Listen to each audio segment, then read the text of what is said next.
좋아요와 구독 눌러주세요.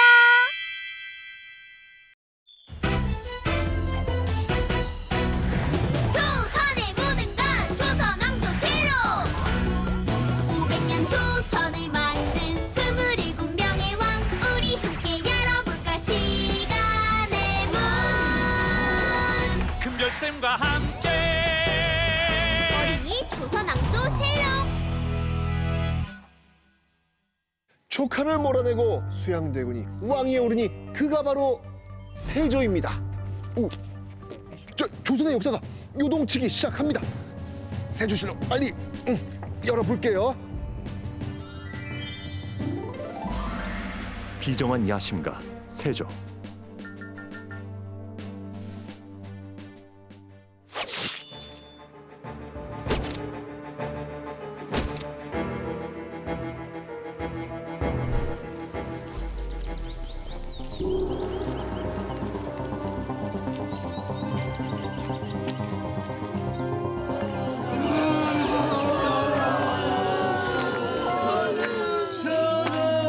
피바람을 일으키며 왕이 된 세조는 또다시 칼을 듭니다. 수양대군은 왕이 될 자격이 없다. 왕 세조에게 반기를 드는 사람들이 생겨난 것이죠. 잠시 엇나간 역사를 바로 잡고 대의를 바로 세웁시다. 오늘이 수양의 제삿날이 될 걸세. 단종을 다시 왕의 자리에 앉히려는 움직임이 시작된 겁니다. 성공할 수 있었을까요? 오 떨려. 드디어 다가온 운명의 날, 명나라 사실을 위한 연회가 시작되었고요. 세조가 등장합니다. 세조를 아주 가까운 곳에서 마주하게 된 6사람. 세조를 향해 칼을 빼들렸는데 고막하라! 결국 이들의 계획은 실패하고 맙니다. 내부에 배신자가 있었던 거예요. 세조를 찾아가 이 사실을 이룬 거죠. 6명의 충신들은 모진 고문으로 팔다리가 막 찢기는 막 고통을 받으면서도 끝까지 세조를 왕으로 인정하지 않습니다. 옥자를 훔친 도둑놈의 목을 배려한 것을 어찌 역말하십니까? 뭐라? 도둑놈! 그렇습니다. 나리 마지막까지 세조를 전하가 아닌 나리라고 부릅니다. 6명의 충신들은 가혹하게 죽임을 당하고 맙니다. 훗날 사람들은 이 6명을 사육신이라고 부르지요. 죽음으로 충성을 바친 6명의 신하라는 뜻입니다. 사육신 사건으로 단종은 상왕 자리에서 쫓겨나 강원도 영월로 유배를 가게 된 것이지요.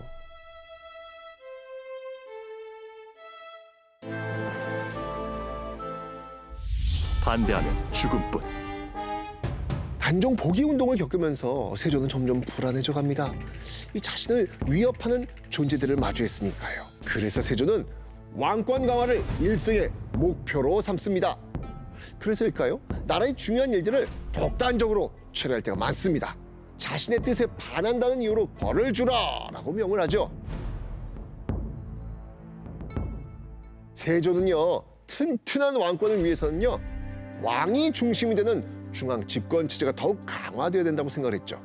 그동안은 나라의 크고 작은 일들을 의정부에서 같이 의논을 했거든요. 영의정, 우의정, 좌의정 등 3명의 정승이 의정부에서 합의를 통해 가지고 국가의 중요한 일을 결정하는 그런 방식이었죠. 근데 세조는 이런 모든 과정 거치는 대신 의사결정을 자신이 하겠다라고 한 겁니다.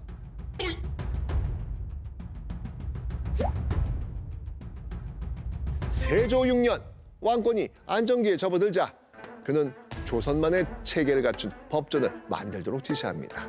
조선 최고의 법전 경국대전입니다. 세조 이전에도 법전이 있긴 있는데요. 현실과 동떨어진 내용들이 많았습니다.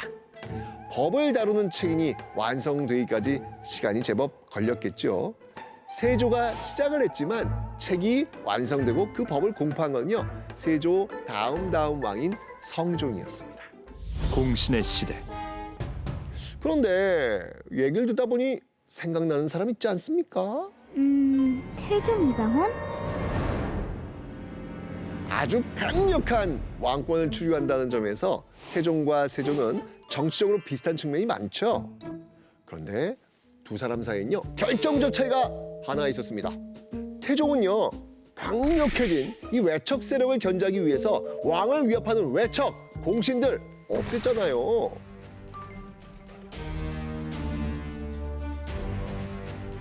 그 덕에 세종과 문종이 좀 더 안정적인 환경에서 정치를 할 수 있었습니다. 그런데 세조는 좀 달랐습니다. 외척과 공신 등 자신의 최측근들을 아주 적극적으로 관직에 앉혔습니다. 세조시대 공신 숫자 몇 명인지 아세요? 그건 당연히 모르죠. 세조 때 공신은요 173명이나 됩니다. 세조가 왕위에 오르는데 적극적으로 도움을 준 좌익 공신, 세조의 곁에서 난을 평정한 무인들인 적개 공신 등 정말 막 별별 이유를 다 들면서 공신들을 막 만들어내요. 이렇게 공신들이 많아지면 무슨 문제가 생길까요? 잘 모르겠어요. 공신은 좋은 땅을 상으로 받거든요.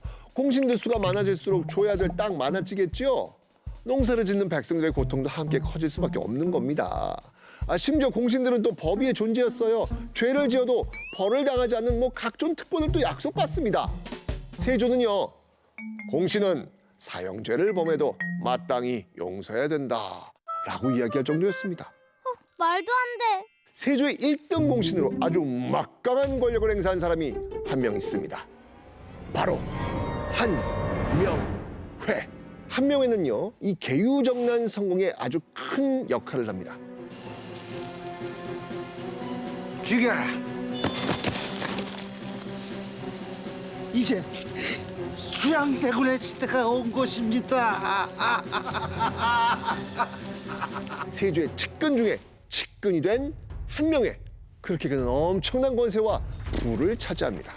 한명회에게 잘 보여서 벼슬을 얻으려는 사람들이 막 재물을 싸들고 한명회 집으로 그냥 몰려들죠.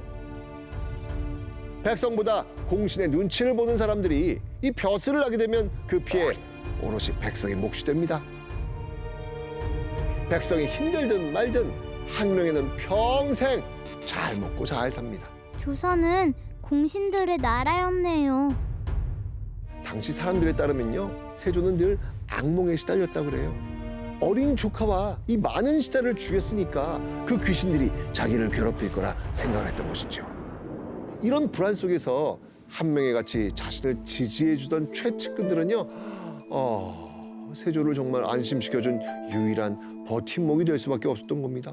으악, 저는 그냥 왕 안 할래요. 세조에 대한 역사적 평가는 크게 갈립니다. 인륜을 저버린 피해왕이다. 나라를 탄탄하게 이끈 능력 있는 왕이다. 선생님 생각은요? 글쎄요. 네, 어린이 여러분의 판단에 맡기겠습니다. 그럼 세조실록 끝!